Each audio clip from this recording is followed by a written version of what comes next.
ഇപ്പോഴൊക്കെ ഈ പുതുതായിട്ട് മൂവി റിവ്യൂവേഴ്സ് ആകാമെന്ന് കരുതി യൂട്യൂബിലേക്ക് വരുന്ന പിള്ളേരോട് എനിക്ക് ഒരു എക്സ്പീരിയൻസ് വെച്ച് പറയാനുള്ളത്, നിങ്ങൾ ഒന്നുകൂടി ഒന്ന് ആലോചിക്കണം കേട്ടോ. കാരണം ആദ്യമൊക്കെ നിങ്ങൾക്ക് ഇഷ്ടമുള്ള സെലക്ട് ചെയ്തിട്ടുള്ള കുറച്ച് പടങ്ങളൊക്കെ മാത്രം കണ്ടാൽ മതി. പക്ഷെ കുറച്ചുകൂടെ കഴിയുമ്പോൾ നിങ്ങൾക്ക് തോന്നും കുറച്ചുകൂടി വ്യൂസ് വേണം, കുറച്ചുകൂടി റീച്ച് വരുമാനം ഒക്കെ വേണം. അങ്ങനെ തോന്നിയാൽ എല്ലാ സൂപ്പർ സ്റ്റാറുകളുടെയും എല്ലാ പടങ്ങളും നിങ്ങൾ കാണേണ്ടി വരും. ഇപ്പോൾ നമ്മുടെ നാട്ടിലെ കാര്യമാണെങ്കിൽ കേരളത്തിൽ മാത്രമല്ല, ഇന്ത്യയിൽ മാത്രമല്ല, ലോകം മുഴുവൻ എടുത്താൽ തന്നെ കേരളത്തിലുള്ള തേങ്ങകളുടെ എണ്ണത്തെക്കാൾ കൂടുതൽ സൂപ്പർ സ്റ്റാറുകളുണ്ട്. ഇവരുടെ എല്ലാം ഫാൻസ് സർവീസ് എന്ന വ്യാജേന ഇറക്കുന്ന ഫാൻസുകാർ പോലും ആവശ്യപ്പെടാത്ത, അവര് പോലും തിയേറ്ററിൽ കയറാത്ത കാട്ട് അപരാധം പടങ്ങളും വരും. അപ്പൊ അവര് കണ്ടില്ലെങ്കിലും നിങ്ങൾ ഇതൊക്കെ തിയേറ്ററിൽ പോയി കാണേണ്ടി വരും, റിവ്യൂ ചെയ്യേണ്ടി വരും. റിവ്യൂ ചെയ്യണമെങ്കിൽ മുഴുവനും ശ്രദ്ധയോടെ കണ്ടിരിക്കേണ്ടിയും വരും. അതാണ് റിവ്യൂവേഴ്സിന്റെ ഗതികേട്. അല്ലാതെ എല്ലാവരും കരുതുന്നത് പോലെ ഇത് അത്ര ഈസി ആയിട്ടുള്ള ഒരു ജോലിയൊന്നും അല്ല. അതുകൊണ്ടാണ് ഞാൻ പറയുന്നത്, നിങ്ങൾ ഒന്നുകൂടി ഒന്ന് ആലോചിക്കണം കേട്ടോ. അത്തരത്തിലുള്ള ഒരു പ്രഭാവരാധം ഒരു പടം കണ്ടിട്ട് വരികയാണ് ഞാൻ. The Raja Saab, directed by mister Toyota അല്ലണ്ണ മാരുതി. മിസ്റ്റർ മാരുതി. അദ്ദേഹം സംവിധാനം ചെയ്ത് പ്രഭാസ്, സഞ്ജയ് ദത്ത്, നിധി അഗർവാള്, മാളവിക മോഹനന്, സറീന വഹാബ് തുടങ്ങിയവർ അഭിനയിച്ച ഈ തെലുഗു ഹൊറർ കോമഡി പടത്തെ കുറിച്ചാണ് ഇന്ന്.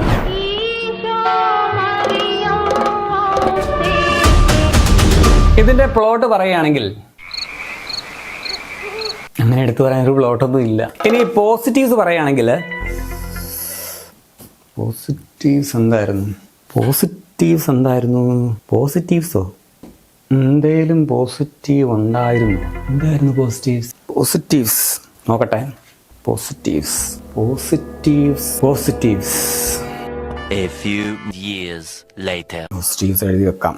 ഈ പടം കണ്ടപ്പോൾ തോന്നിയ പോസിറ്റീവ്സ്: പ്രേക്ഷകർക്ക് ബുദ്ധി വച്ചു തുടങ്ങി, അന്തം ഫാൻസിന്റെ എണ്ണം കുറഞ്ഞു തുടങ്ങി, അവർ ഈ പടം ഒന്നും കാണാൻ തിയേറ്ററിന്റെ പരിസരത്ത് പോലും എത്തിയിട്ടില്ല. സ്റ്റിൽ പ്രഭാസിനും ഡയറക്ടർ മിസ്റ്റർ മഹീന്ദ്രയ്ക്കും ഡയറക്ടർ മിസ്റ്റർ മാരുതിക്കും മാളവികയ്ക്കും സഞ്ജയ് ദത്തിനുമൊന്നും ഇപ്പോഴും വെളിവും വെള്ളിയാഴ്ചയും എത്തിയിട്ടില്ല. അവർ ഇതുപോലെയുള്ള വാണപ്പടങ്ങൾ നിർമ്മിച്ചുകൊണ്ടേയിരിക്കുന്നു. പിന്നൊരു പോസിറ്റീവ് തോന്നിയത്, സെക്കൻഡ് ഹാഫിൽ ഒരു പാട്ടുണ്ടായിരുന്നു. മലയാളം ഡബ്ബിംഗ് ആയതുകൊണ്ട് വരികളൊക്കെ കൂതറായിരുന്നെങ്കിലും എന്തോ ഒരു ട്യൂൺ കേട്ടപ്പോൾ ഒരു രസം തോന്നി. ഇത്രയൊക്കെ ഉള്ളു പോസിറ്റീവ്സ്. ഇനിയപ്പോൾ അങ്ങോട്ട് തുടങ്ങിയാലോ? പ്രഭാസിന്റെ അന്തം ഫാൻസ് ഉണ്ടെങ്കിൽ ഇനി അങ്ങോട്ട് നിങ്ങൾ കാണണ്ട കേട്ടോ, പൊക്കോ, നിങ്ങൾക്ക് വിഷമാകും. അയ്യോടാ ചുച്ചുടു. ഈ സിനിമയും ഇതിലെ പ്രഭാസിന്റെ ക്രിഞ്ച് ആക്ടിങ്ങിനെയും ആരാധിക്കുന്ന, ഈ പടമൊക്കെ കിടുവാണെന്നൊക്കെ പറയുന്ന ഫാൻസ് ഉണ്ടെങ്കിൽ അവർക്കൊരു 6 മാസം പ്രായമുള്ള കുട്ടികളുടെ ബുദ്ധിയേ ഉള്ളൂ എന്ന് കണക്കാക്കിയാൽ മതി. അല്ലെങ്കിൽ പ്രഭാസും ഡയറക്ടർ മിസ്റ്റർ ഓട്ടോറിക്ഷയും മിസ്റ്റർ മാരുതിയും ബാക്കി ഇതിന്റെ അരങ്ങത്ത് അണിയറയിലും ഒക്കെ പ്രവർത്തിച്ചവരൊക്കെ ഇത് കാണാൻ വരുന്ന പ്രേക്ഷകർക്ക് 6 മാസം പ്രായമുള്ള കുട്ടികളുടെ ബുദ്ധി മാത്രമേ ഉള്ളൂ എന്ന് എസ്റ്റിമേറ്റ് ചെയ്തുകൊണ്ടാണ് ഈ പടം ഒരുക്കിയിട്ടുള്ളത്. അല്ലെങ്കിൽ ജാതി ഐറ്റം വല്ലതും പടച്ചു വിടുവോ? കുഞ്ഞു പിള്ളേർക്കാകുമ്പോൾ ഇച്ചിരി കളറും പിയും ബലൂണും ഒക്കെ കാണിച്ചു കൊടുത്താൽ അവർ സന്തോഷമായിട്ട് മിണ്ടാണ്ടങ്ങിരുന്നോളും. പക്ഷെ ഈ കുഞ്ഞു ഫാൻസ് പിള്ളേർ തിയേറ്ററിൽ മുതലൊക്കെ കൊണ്ടുവരും കേട്ടോ, സൂക്ഷിക്കണം. ചുരുക്കത്തിൽ അന്തം അല്ലാത്ത സെൻസിബിൾ ആയിട്ടുള്ള ഫാൻസ് ഈ പടമൊന്നും തിയേറ്ററിൽ കാണാൻ പോവുകയല്ല. കാരണം ഇതൊരു ട്രോൾ മെറ്റീരിയൽ ആണെന്ന് അവർക്ക് നേരത്തെ തന്നെ ഒരു ഫീലിംഗ് ഉണ്ടായിട്ടുണ്ട്. പിന്നെ കുറച്ച് അന്തം ഫാൻസും പിന്നെ സാഡിസ്റ്റ് ആയിട്ടുള്ള സെൽഫ് ഹാം ഒക്കെ ഇഷ്ടപ്പെടുന്ന, ആത്മഹത്യാ പ്രവണതയുള്ള കുറച്ചു പേരും, സിനിമയെക്കുറിച്ച് യാതൊരു ബോധമില്ലാതെ അറിയാതെ തിയേറ്ററിൽ കയറി പെട്ടുപോയവരും, പിന്നെ സിനിമ കാണാനല്ലാതെ മറ്റ് ചില കുൽസിതങ്ങൾക്കൊക്കെ ആയിട്ട് തിയേറ്ററിൽ കയറിയവരും, ലാസ്റ്റ് ഞങ്ങളെ പോലെ പാവം പിടിച്ച ഗതികെട്ട കുറച്ച് റിവ്യൂവേഴ്സും. കാരണം ഇത് കണ്ട് റിവ്യൂ ചെയ്യേണ്ട ദുരവസ്ഥ ഞങ്ങൾക്കല്ലേ ഉള്ളൂ. ഇത്രയും ആൾക്കാർ മാത്രമേ ഈ പടമൊക്കെ തിയേറ്ററിൽ കാണാൻ കയറിയുള്ളൂ. അപ്പൊ തമാശയൊക്കെ പോട്ടെ. ഇനി രാജാ സാബിന്റെ റിവ്യൂവിലേക്ക്. ഈ ദ രാജാ സാബ് എന്ന് ചേർത്തേക്കുന്നത് എന്താണെന്ന് വെച്ചാൽ അത്രയ്ക്ക് ഡിഫറെന്റ് ആണ്, യുണീക്ക് ആണ്. ഇതുപോലുള്ള ദുരന്തമൊന്നും വേറെ ഇല്ല. ഈ തെലുഗു സിനിമ ഉണ്ടായ കാലം മുതലേ നായകനിടുന്ന പേരാണ് രാജു. ഇതിലും പ്രഭാസിന്റെ പേര് രാജു എന്നാണ്. ഞാൻ കുട്ടിക്കാലത്ത് ആദ്യമായിട്ട് കണ്ട തെലുഗു സിനിമ ഹായ് സുന്ദരി 1995 അതിൽ ചിരഞ്ജീവിയുടെ പേര് രാജു എന്നായിരുന്നു. ഇനി അവിടുന്ന് ഒരു 30 കൊല്ലം പുറകോട്ട് പോയാലും ബ്ലാക്ക് ആൻഡ് വൈറ്റ് കാലഘട്ടത്തിലെ തെലുഗു സിനിമയിലെ നായകന്റെ പേരും രാജു എന്നായിരിക്കും. അപ്പൊ പറഞ്ഞു വന്നത്, ഈ 10-100 കൊല്ലമായിട്ട് ഈ നായകന്റെ പേരിൽ മാത്രമല്ല സിനിമയുടെ കഥയിലും മേക്കിംഗ് സ്റ്റൈലിലും ഒന്നും വലിയ മാറ്റമൊന്നും വന്നിട്ടില്ല. ഈ രാജുവിനാണെങ്കിൽ എന്തൊക്കെയോ ഹോബികളാണ്. ചന്തയിൽ നായികയുടെ ദേഹത്ത് തോണ്ടുന്ന വില്ലനെ പെണ്ണുങ്ങളോടും പൂവുകളോടും ഒരുപോലെ പെരുമാറണമെന്ന് പറഞ്ഞ അവയർനെസ് ഒക്കെ കൊടുത്ത് ഇടിച്ചു പറത്തി അവരുടെ വികാരം തളർത്തുക, പലവിധ വർണ്ണങ്ങൾ നിറച്ച ഇൻട്രോ സോങ്ങിൽ ഡാൻസ് കളിക്കുക, അമ്മൂമ്മയുടെ കെട്ടിയവനെ കണ്ടുപിടിക്കണമെന്ന് പറഞ്ഞ് ലക്ഷങ്ങള് ബെസ്റ്റിയുടെ കയ്യിൽ നിന്ന് അടിച്ചു മാറ്റുക, അങ്ങനെ എന്തൊക്കെയോ. കൂടെ പുട്ടിന് പീര പോലെ മുത്തശ്ശി പാസം, വഴിയെ കണ്ട അസുഖമുള്ള കുട്ടിയോടുള്ള പാസം തുടങ്ങിയ പലവിധ പാസങ്ങൾ. എന്തൊരു ഇമോഷണൽ കണക്ഷൻ ആണെന്നറിയോ ഇതില്. മുത്തശ്ശിയും പ്രഭാസും തമ്മിലുള്ള ഒരു സ്നേഹം, അവരുടെ ഇമോഷണൽ സീൻസ് ഒക്കെ കണ്ടാൽ നമുക്ക് കരച്ചിൽ മാത്രമല്ല, നമ്മൾ ചിരിച്ച് മണ്ണും കപ്പും കല്ലും തപ്പും. പിന്നെ മുത്തശ്ശിക്ക് അൽസൈമേഴ്സ് ആണ്. അവർക്ക് ആകെ ഓർമ്മയുള്ളത് പുള്ളിക്കാരുടെ ഭർത്താവ്, അതായത് മുത്തച്ഛൻ പണ്ട് നാട് വിട്ടു പോയത് മാത്രമാണ്. അപ്പൊ ഈ മുത്തച്ഛനെ തപ്പിയിട്ട് പ്രഭാസ് ഒരു കാട്ടിൽ പോയിട്ട് കോട്ടയിൽ പെട്ടു പോകുന്നതാണ് ഈ പടത്തിന്റെ കഥ. പക്ഷെ പോകുന്ന പുള്ളി ഒറ്റയ്ക്കല്ല കേട്ടോ. പോയ വഴിയെ പുള്ളിക്കാരന് കണ്ട് പ്രേമം തോന്നിയ ഒരു കന്യാസ്ത്രീ, പിന്നെ വെള്ളമടിച്ച് ബോധമില്ലാത്തപ്പോൾ ആ കന്യാസ്ത്രീ ആണെന്ന് കരുതി തെറ്റിദ്ധരിച്ച് പ്രേമം തോന്നിയിട്ട് പുള്ളി ലവ് ബൈറ്റ്സ് കൊടുത്ത മറ്റൊരു മദാലസ, മറ്റൊരു മാളവിക, പോരാത്തതിന് കൊച്ചനായ പോലീസ് VTV ഗണേഷ്, പിന്നെ വെറുപ്പിക്കുന്ന വേറൊരു കൂട്ടുകാരൻ ചങ്ക്, പിന്നെ കന്യാസ്ത്രീയുടെ കൂടെ വന്ന ഒരു വെറുപ്പിക്കൽ കൊച്ചച്ഛൻ. ഇതെല്ലാം പോരാത്തതിന് ചെന്ന് കയറിയ കോട്ടയിൽ വേറൊരു വെറുപ്പിക്കുന്ന 52 ബലുള്ള വേറൊരാൾ. സോ ഇവരെല്ലാവരും കൂടെ ഒരുമിച്ചാണ് ഈ കോട്ടയിൽ ചെന്ന് പെട്ടുപോയത്. ഇവര് ട്രാൻസിൽ പെട്ടതാണത്ര. സത്യത്തിൽ കണ്ടുകൊണ്ടിരിക്കുന്ന നമ്മളാണ് തിയേറ്ററിൽ പെട്ടുപോയത്. എന്നിട്ട് ഇവര് തപ്പിപ്പോയ മുത്തച്ഛനാരാ? അങ്ങേര് തട്ടിയും പോയി ചത്തിട്ട് പ്രേതമായോ അതും ഇല്ല, ജീവിച്ചിരിപ്പുണ്ടോ അതും ഇല്ല. ഒരു 144p മൈൻഡ് ഫ്ലെയർ ആയിട്ട് പുള്ളി മാറി. എന്നിട്ട് ഈ മൈൻഡ് ഫ്ലെയർ ആയിട്ടുള്ള മുത്തച്ഛൻ ഇങ്ങനെ പുക പോലെയൊക്കെ വന്ന് ഇടയ്ക്കിടയ്ക്ക് ഇവരെല്ലാരും പേടിപ്പിക്കാൻ നോക്കും. ഇവര് പേടിക്കും, പക്ഷെ ഇതിനിടയ്ക്കും പ്രഭാസ് പല ഹോബികളാണ്. മാളവികയുടെ വയറ്റില്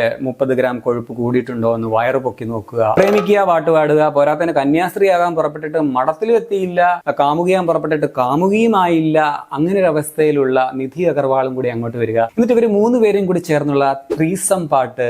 ഈ ക്രിഞ്ചും വെറുപ്പിക്കലും പോരാത്തതിന് ബെസ്റ്റി ആയിട്ടുള്ള ഋദ്ധി കുമാറും അങ്ങോട്ട് എഴുന്നള്ളി. അവർക്കും പ്രേമമാണെന്ന് പറഞ്ഞ് ഈ 4 പേരും കൂടിയുള്ള ഫോർസം പാട്ട്, ഡാൻസ്. അതെ ഗൈസ്, ഇത് മൊത്തത്തിൽ ഒരു ഓർജിയാണ്. അങ്ങനെ എന്തൊക്കെയോ ഉള്ളിലുള്ള സെക്ഷൽ ഫാന്റസികളൊക്കെയാണ് ഇത് എഴുതി വെച്ച മിസ്റ്റർ ലാംബ്രട്ടറൊക്കെ, മിസ്റ്റർ മാരുതിക്കുള്ളത്. ഇതെല്ലാം ഇങ്ങനെ സ്ക്രീനിൽ കാണുമ്പോൾ മിസ്റ്റർ 470, മിസ്റ്റർ മാരുതി, ഇത്രയും സന്തോഷമേ ഞാനും ആഗ്രഹിച്ചു. What A life Prabhas.